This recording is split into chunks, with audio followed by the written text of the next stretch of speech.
സിക്കിം തുരങ്ക അപകടത്തിൽ മരണപ്പെട്ട കോട്ടയം പാമ്പാട് സ്വദേശി അനീഷ് മോഹന്റെ മൃതദേഹം വീട്ടിലെത്തിച്ചു. National hydro power electric corporation Sikkim unit മാനേജറും ജിയോളജിസ്റ്റുമാണ് അനീഷ് മോഹൻ. ഉച്ചയ്ക്ക് 2 മണിക്ക് സംസ്കാരം നടക്കും.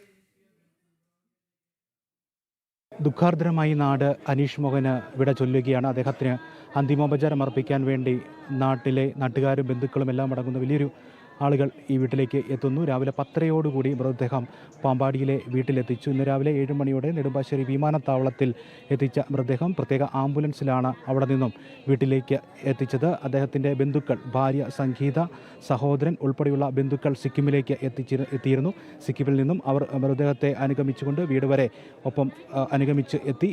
പിന്നീട് ഇപ്പോൾ പൊതുദർശനം പുരോഗമിച്ചുകൊണ്ടിരിക്കുന്നു. ഉച്ചയ്ക്ക് 2 മണിവരെയാണ് പൊതുദർശനം ഉണ്ടാവുക. 2 മണിയോടുകൂടി വീട്ടിൽ സംസ്കാര ചടങ്ങുകൾ ആരംഭിക്കും. 2011 നാഷണൽ ഹൈഡ്രോ പവർ ഇലക്ട്രിക്കൽ കോർപ്പറേഷനിൽ അനീഷ് മോഹൻ ജോലിയിൽ പ്രവേശിക്കുന്നത്. ദീർഘനാൾ ഹരിയാനയിലായിരുന്നു. പിന്നീട് 8 മാസം മുൻപ് സിക്കിമിലേക്ക് ജോലി മാറ്റം ലഭിച്ചു. പാമ്പാടിയിലെ ഈ വീട്ടിൽ അവസാനമായി അനീഷ് മോഹൻ വന്നു പോകുന്നത് 8 മാസം മുൻപാണ്. കഴിഞ്ഞ ഫെബ്രുവരിയിലായിരുന്നു.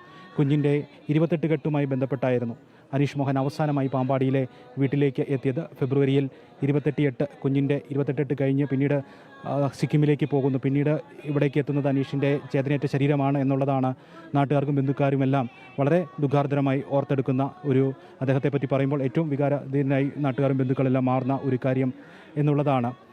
8 മാസം മുൻപ് ഹരിയാനയിൽ നിന്നും സിക്കിമിലേക്ക് ജോലി മാറ്റം ഉണ്ടാകുന്നു.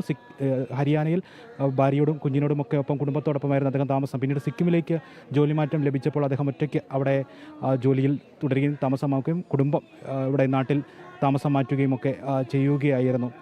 സിക്കിം യൂണിറ്റ് മാനേജറായി, നാഷണൽ ഹൈഡ്രോ പവർ ഇലക്ട്രിക്കൽ കോർപ്പറേഷൻ്റെ യൂണിറ്റ് മാനേജറായി ജോലി നോക്കുന്നതിനിടയിലാണ് കഴിഞ്ഞ 20-ാം തീയതി അപകടം ഉണ്ടാകുന്നത്. 22-ാം തീയതിയാണ് അദ്ദേഹത്തിൻ്റെ മൃതദേഹം ലഭിക്കുന്നത്. പിന്നീട് സിക്കിമിൽ ഈ എംബാം നടപടികളുമൊക്കെയായി ബന്ധപ്പെട്ട് തടസ്സം ഉണ്ടായതിനെ തുടർന്ന് കൊൽക്കത്തയിലേക്ക് മൃതദേഹം എത്തിക്കുകയും അവിടുത്തെ ആശുപത്രിയിൽ നടപടിക്രമങ്ങൾ പൂർത്തിയാക്കി ഇന്നലെ വൈകിട്ടോടുകൂടിയാണ് കൊച്ചിയിൽ മൃതദേഹം എത്തിക്കുന്നത്. വിമാനമാർഗം എത്തിച്ച മൃതദേഹം പിന്നീട് ഇന്ന് രാവിലെ വീട്ടിലേക്ക് ആംബുലൻസിൽ റോഡ് മാർഗം എത്തിക്കുകയായിരുന്നു. എന്തായാലും വളരെ വൈകാരികമായിട്ടുള്ള നിമിഷങ്ങളിലൂടെയാണ് നാട് കടന്നു പോകുന്നത്. അനീഷ് തിരിച്ചു വരും എന്നുള്ള ഒരു പ്രതീക്ഷയായിരുന്നു നാട്ടുകാർക്കെല്ലാം ഉണ്ടായിരുന്നത്. ഒരു വ്ളോഗർ എന്ന നിലയിൽ ശാസ്ത്ര കാര്യങ്ങൾ ആളുകളിലേക്ക് എത്തിക്കുന്ന, സയൻറ്റിഫിക് ആയിട്ടുള്ള കാര്യങ്ങൾ പറയുന്ന സയൻറ്റിഫിക് മലയാളി എന്ന ഒരു യൂട്യൂബ് പേജിൻ്റെ വ്ളോഗിംഗ് നടത്തുന്ന ഒരു വ്ളോഗർ എന്ന നിലയിലും അദ്ദേഹം പരിചിതനായിട്ടുള്ള ഒരു വ്യക്തിയായിരുന്നു. ജിയോളജിസ്റ്റ് ആയിരുന്നു.